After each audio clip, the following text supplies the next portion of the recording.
My next guest has become the UK's first triple amputee to climb Mount Kilimanjaro. Andy Reid's incredible achievement comes 13 years after he lost both legs and one arm in an explosion while serving in Afghanistan. Since then, he's used his story to truly inspire others, setting up his Standing Tall Foundation, for which he received an MBE earlier this summer, very deservedly. And Andy joins me now. Ta-da! How are you? It is so good to see you. It really is. And I have to say, what an incredible achievement anyway, right, to climb Mount Kilimanjaro. But how on earth did you do that? Physically and mentally? It was hard work, yeah, it was hard work. Still trying to sink in what I've actually achieved, but obviously I had an amazing team of people around me, from Preston Limb Centre, a surgeon, physio, prosthetist, who was helping me achieve that goal of climbing the mountain. And it was all about that, but it was also, you know, it's also about the charity that you have, and to raise awareness about that, to let people know you're there and that you've helped so many people, Andy. It's brilliant, and to raise money too. Yeah, it's about raising awareness as well as funds for the Standing Tall Foundation, so people know what we do. Free mental health treatment, free drug and alcohol treatments, and it costs about £100 per session, and so far we're helping about 74 people a month. You know, during the pandemic, and obviously the cost of living crisis now is affecting a lot of people, and everyone's got their own mountain to climb. I climb that mountain, and if that can inspire someone to get out of bed the next day, or make a phone call, or maybe leave the house, then hopefully that's a great thing to achieve. Exactly, you're so right there when you say we've all got our own mountains to climb. I mean, you literally climbed a mountain. Just how hard was it, and how did you keep going? Yeah, it was hard. I'm in quite a bit of pain now. I feel like I've been run over by a car, to be honest. But your hips and the hips are aching, yeah, and just a bit achy.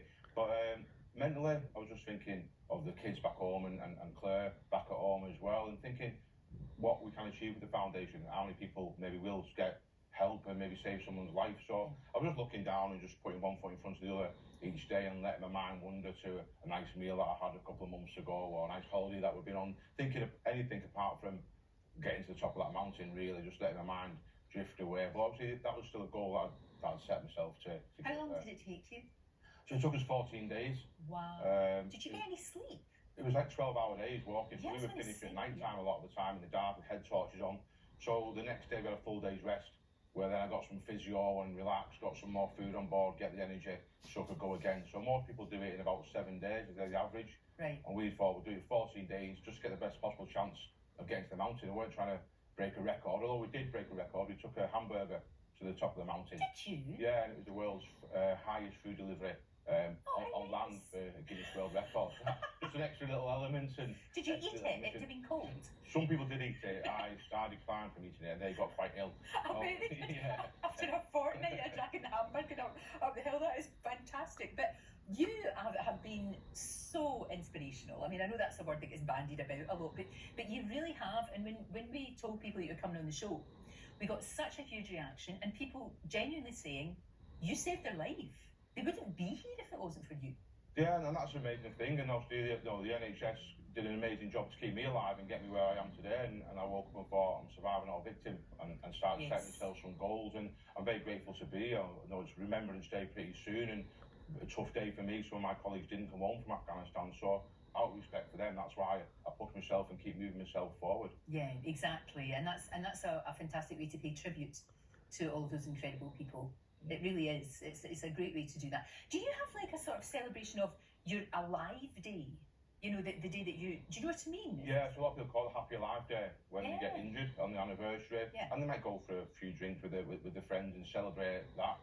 But I like to do something a bit more special. So actually the day we summited the mountain was the 13th anniversary to the day that I got injured in Afghan. So we summited on the 12th, I think, of my anniversary is the 13th. Right.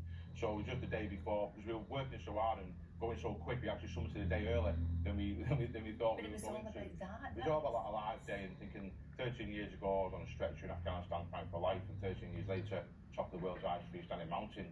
So it shows what can be achieved with the right mindset and the right support of people around you. So I had some great things going on, some great physios with me and the doctor with me, but also had thinner therapy that I used to acclimatise myself to getting up the mountain, and it just makes your body more oxygen efficient. and it gets rid of inflammation in your body, which for me was in my head, causing me a bit of depression. So by using this machine, I got rid of that. I could think more clearly. I could be more focused on what I wanted to achieve. So that was amazing. What was it like when you got to the top? It was a bit, it was overwhelming, but then others wouldn't sign. Like, we've been walking that far, you could see it so far, and then we got there, like, oh, I only got a couple of minutes of photographs, it was super windy. Yeah, and you got people that down? People are waiting as well it's like a queue, like Owen Towers, people are waiting to get their photograph. Hurry up! yeah. Hurry up, take your photo! So it was like a quick photograph with the team and then right down the mountain, and that was quite scary actually. Put me on this wheelchair that I had and I was backwards and these Sherpas had hold of it and basically ran me down the mountain about 100 miles an hour. It was quite scary doing that, but just to get you back down the mountain as quick as possible. Yeah, of course. Really, yeah, but it was quite scary, yeah. But it is astonishing what you've achieved in your life. It's absolutely remarkable. But are you going to, because Claire obviously is amazing, your wife, and you couldn't do what you do without her. No. I'm sure you could. Your kids as well, they're great. We've actually got a wee message from your children. They wanted to send you a message. Here they are, William and Scarlett. Will and Scarlett here. He just wanted to say how proud we are of you climbing Mount Kilimanjaro and how many people you've helped. So we just want you to know that we love you. Bye. Bye. They are beyond cute.